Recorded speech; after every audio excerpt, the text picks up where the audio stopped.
Just get them off the road. Hello. Hello, Naira Marley. Hello, good morning.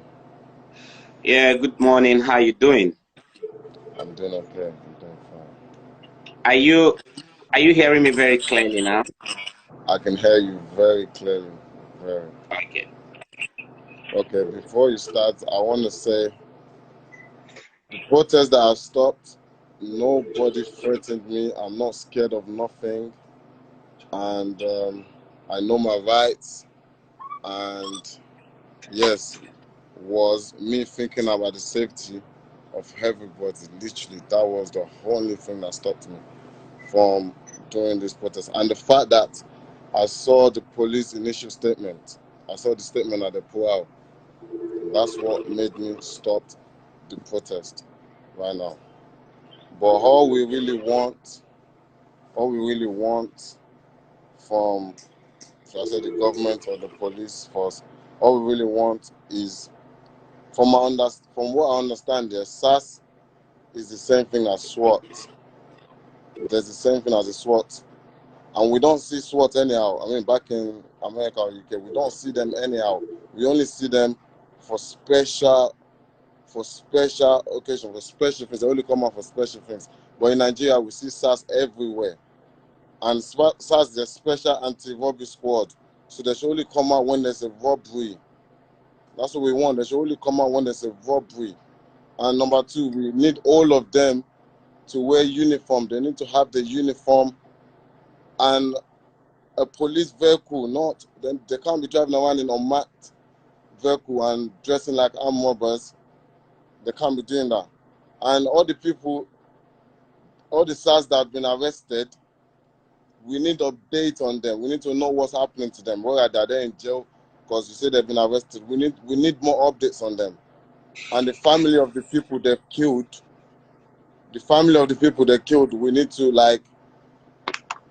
to do something about them, if not give them money or update them about the thing. We need to update them about what's happening. And we need to form a PLC with the young people and the police. We need to form that because we're the one that can tell you what's going wrong and who's bad among us. And also, like, dreads is not a crime. Having dreads is not a crime. Wearing a miniskirt does not mean you're a prostitute. Can you please tell all your police, just tell them, having dreads, having tattoos is not a crime. That's how some people feel comfortable with their body. It's their body. They need to also stop harassing our females. They need to stop. There's a lot of things they just need to stop. They're not doing right. And Malians, us Malians, you might think, okay, well, how bad? No. We know what's right. And we know our right. And that's what we're fighting for. By now, sir. So, back to you. Okay. First of all, Naira Marley, let me thank you for this initiative and thank you for being very bold and proactive. I equally want to, before I comment on the to say very clearly that this is the first time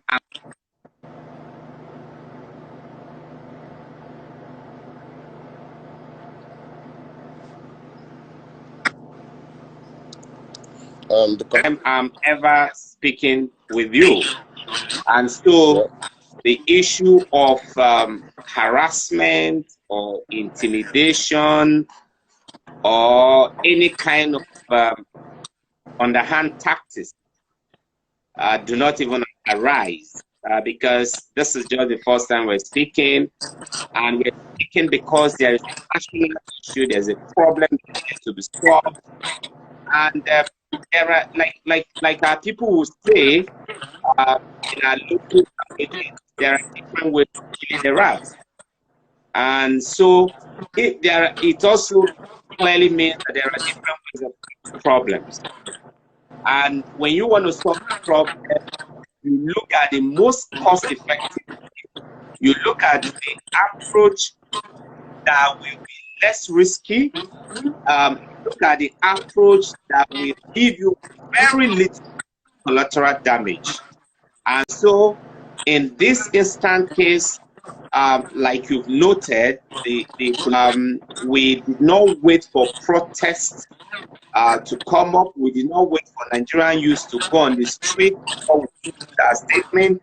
As a matter of fact, we don't have an idea that they are planning to go on the protest until probably yesterday when we this on we responded to the problem. We acknowledge the fact that in the past, in STS, in IELTS, have not lived up to their expectations. In this job, our fundamental duty is to protect lives and protect the property of Nigeria. And in protecting lives and property, you must first of all preserve the fundamental rights of the citizens. If you don't preserve their rights, then you can't protect their life. If you look at our constitution, the right to life, the right to freedom of movement, the right to dignity of the human person. And so if a man chooses to braid his hair, or a man chooses to go along with box, or carry two on him or body, or a woman you must respect her choice, Yes. and you must respect the dignity of that person. Yes. No offense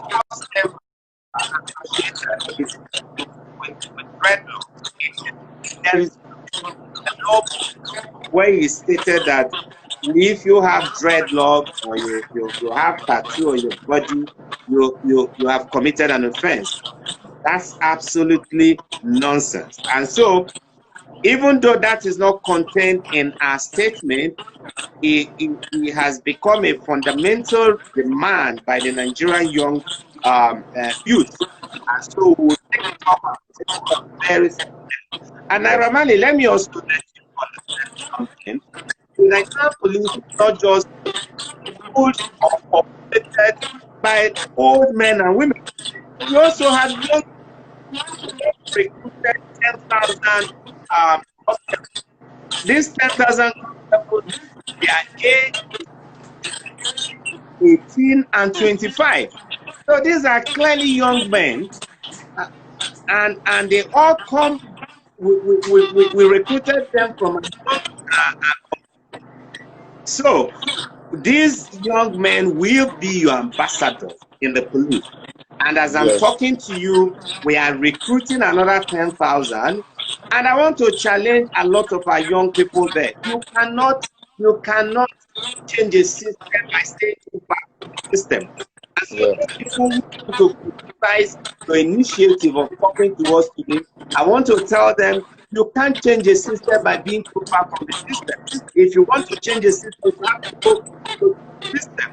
If you have a son or a daughter that's not doing well, you can't stay too far from the daughter if you really want to see positive changes. I want to challenge young men and women out there. Anytime the police is also an opportunity to get into the system.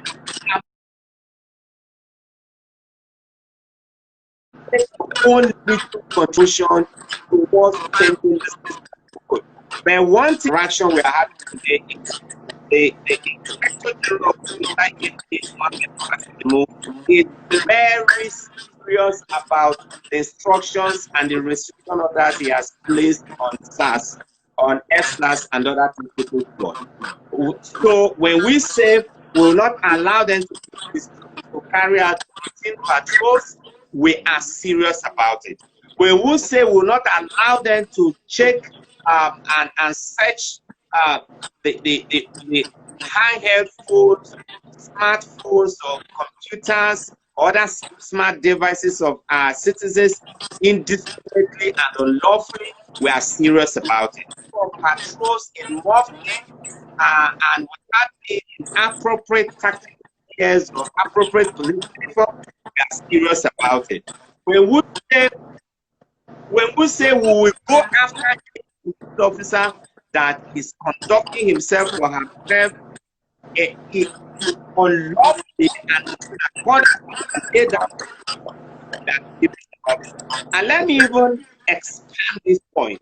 When we talk about men who go out to the street dressed in and carrying, we are as a note, even this men to professional station, whether you are in their F, or you are in Aja, or in Lion Food, or in Festa